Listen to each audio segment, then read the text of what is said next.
Have you ever looked at a salad and went, wow, this looks amazing. I bet it tastes even better. Or have you ever just felt better eating a salad than meat? We only have one body. We need to feed it right. Eating meat isn't the right way to take care of our bodies. We have to do more and seek those better options to stay healthy.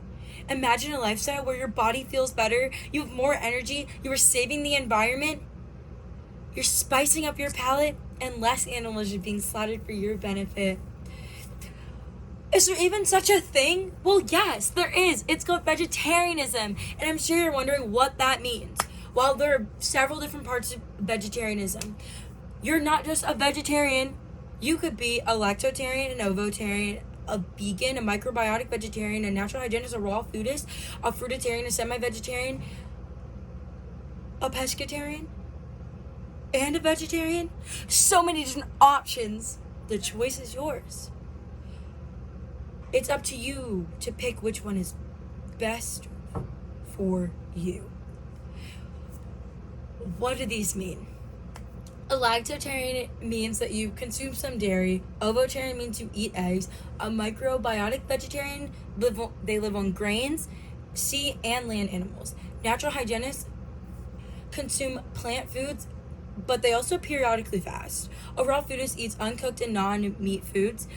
A fruitarian eats fruits, seeds, nuts, and certain vegetables. Semi-vegetarians, also known as flexitarians, consume a little bit of meat. Pescatarians, they eat sea creatures. Vegetarians mainly only consume vegetables. Vegans consume organic foods, fruits, vegetables, and no honey. How does a person decide which vegetarianism is for them? A person must decide on what best fits their current situation. There's no judgment or hate in choosing your lifestyle. It's literally up to you. Now, I'm sure you're like, well, what can I get out of being a vegetarian than meat? Well, some of the health benefits of being a vegetarian include not being overweight, obesity, heart attacks, strokes, deaths, elevated cholesterol, high blood pressure, diabetes, prostate, and colon cancer are all evidence from a journal. You have protections from all of these.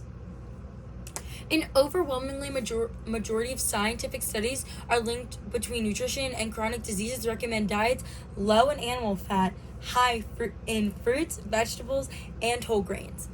But we can't lie, we have to be honest. There are some health concerns when it comes to vegetarianism.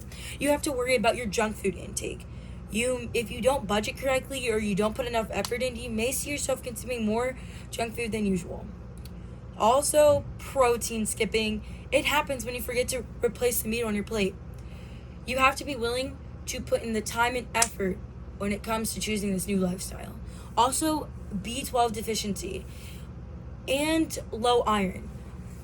When it comes to B12 deficiency, a study was done saying that 68 vegetarians had low B12, which leads to limited cognitive ability. Only 2 to 10% of iron is even in plants, so your digestive tract isn't efficiently receiving the iron.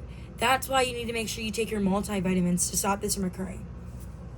Albert Einstein once said, "Nothing will benefit human health and increase the chance for survival of life on Earth as much as the evolution to a vegetarian diet." There are 3 major environmental issues the meat industry has contributed to that are affecting our climate and water quality. 1, converting animal habitats to agricultural fields, carbon is being produced. With all the fertilizers and toxic chemicals that they use, when they use a lot, the excess ends up running off into our waterways. Yes, I'm talking about the antibiotics, the bacteria, the pesticides, the heavy metals, all into our environment. After it's broken down, the methane, amino, and carbon dioxide are released as emissions. That's contributing to our climate change. When the livestock burp, methylene is also being emitted into the environment. Other emissions come from the transportation and processing of the animals. This brings me to my next point. We should be appreciating and celebrating our animals, not consuming them.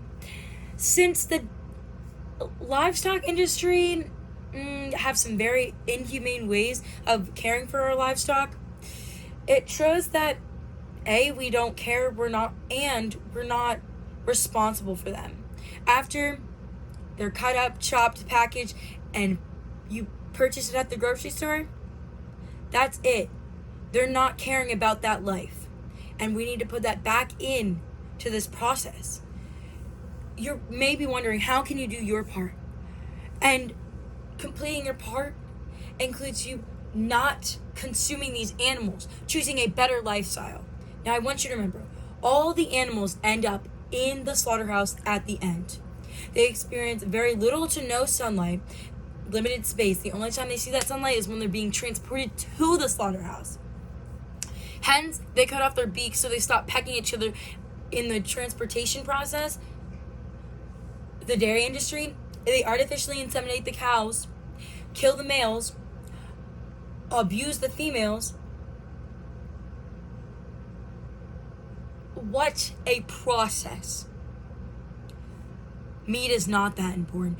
Our chicken is an assembly line. After they fatten them for 42 days, they kill them. Remember that. Our pigs, all the emotions that they show, it's on their face. They have no sunlight. They have no real interaction. Then they mark them. After they reach capacity, they get rid of them. Have you ever seen a pig cry? It's not enjoyable. The number of industrial livestock sent to slaughterhouse to be slaughtered each year is equivalent to the 8 times of the human population on planet Earth. Our animals are victims to this industry. It's healthier knowing what you are consuming is not contributing to the filthy and inhumane process. A change in lifestyle can be what you want to serve at your dinner table to how you want to eat each meal. There are endless benefits to choosing vegetarianism and only a few concerns when it comes to watching junk food intake, B12 deficiency, lack of protein consumption, and low iron levels. The concerns are easily manageable. It's about picking the correct lifestyle for you. The pros of choosing your health first is determining what vegetarianism is for you, deciding what makes your body feel better, provides you more energy, allows you to spice up your palate on a budget, and give animals a voice by not consuming them on a daily. There's more than one way to enjoy the readily available healthy options near you and add them to your plate.